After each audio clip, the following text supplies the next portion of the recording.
Baik, Assalamualaikum warahmatullahi wabarakatuh.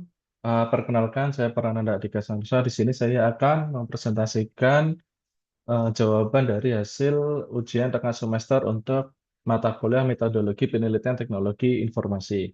Untuk soalnya sendiri, di sini mencari satu buah research paper atau jurnal dari link IEEE Access, kemudian lakukan presentasi dengan menjawab beberapa pertanyaan. Yang pertama adalah menjelaskan research gap-nya, kemudian kelemahan metode yang ada dari gambaran state of the art, kemudian jelaskan usulan metode penelitian yang diusulkan untuk mengatasi kelemahan.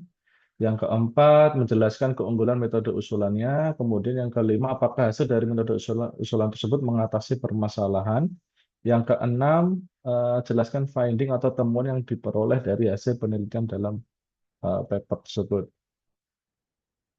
Baik, di sini saya sudah mencari jurnalnya. Ini nanti saya akan lampirkan di dalam kiriman jawaban. Kemudian saya sudah membuat eh, file PDF untuk menjawab dari paparan tersebut, dan saya sudah juga membuat PPT-nya. Di sini saya akan membuka file PPT-nya untuk menjawab dari hasil UTS atau dari research gap yang sudah saya coba buat.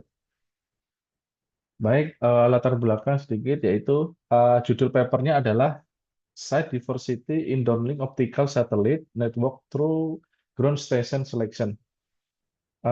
Jurnal ini saya ambil dari IEEE Access volume 9 tahun 2021.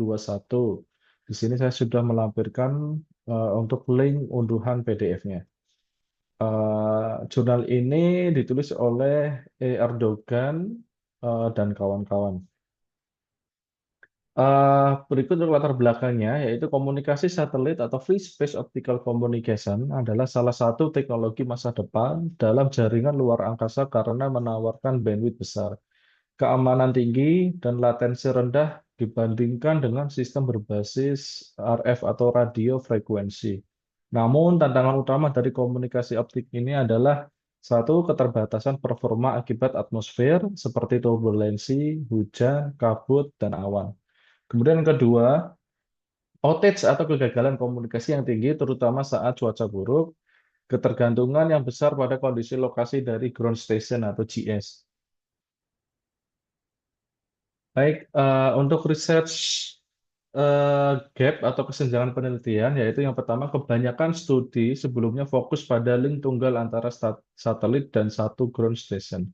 Mereka tidak mempertimbangkan skenario site diversity atau keberagaman lokasi stasiun bumi secara optimal.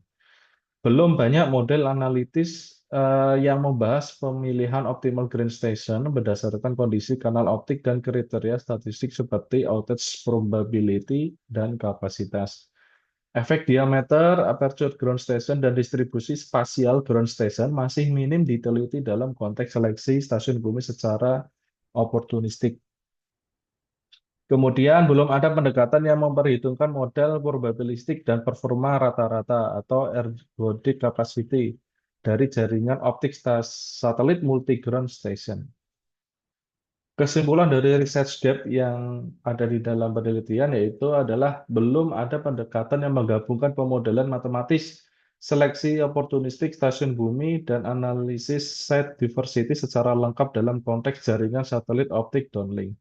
Penelitian ini mengisi gap tersebut dengan menyajikan pendekatan komprehensif dan realistis yang mempertimbangkan banyak variabel penting, misalnya cuaca, lokasi, dan diameter aperture. Kemudian kelemahan metode yang ada dari gambaran state of the art yaitu adalah satu sistem single ground station atau satu stasiun bumi dengan koneksi langsung ke satelit. Dua, penjadwalan tetap atau statis berdasarkan lokasi dan jarak tanpa memperhitungkan kondisi atmosfer secara real time.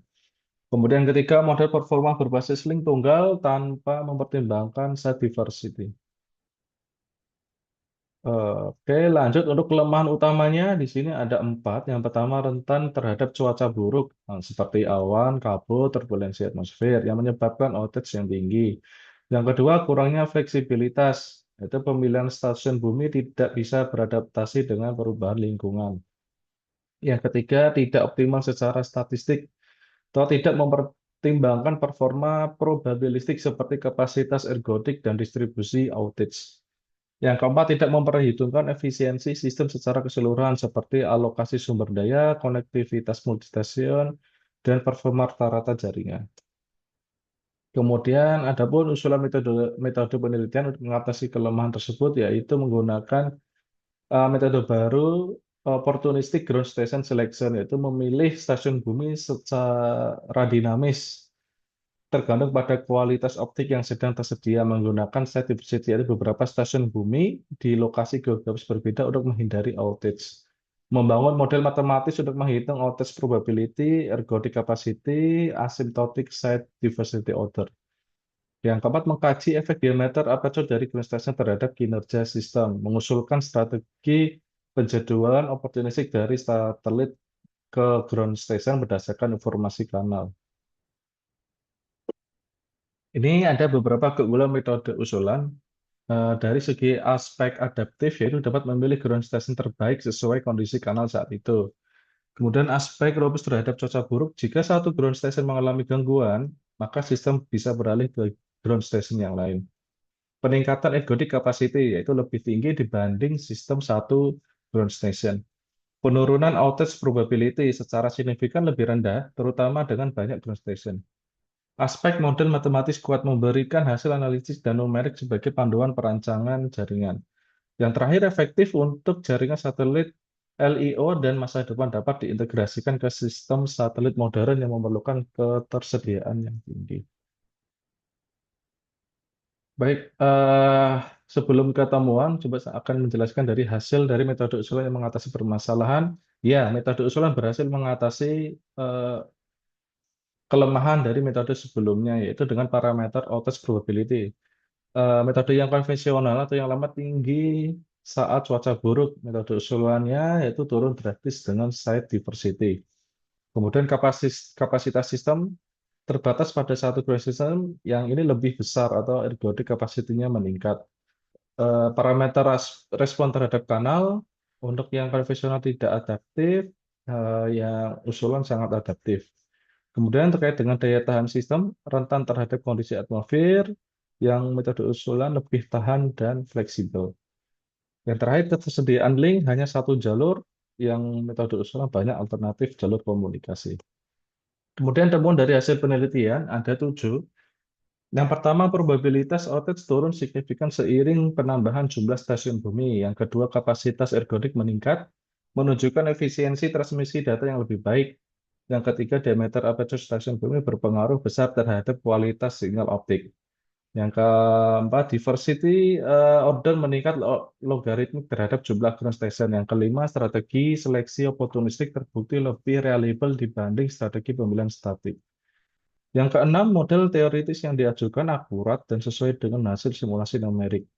Terakhir, 7, paper memberikan framework desain yang dapat diterapkan pada jaringan optik satelit masa depan.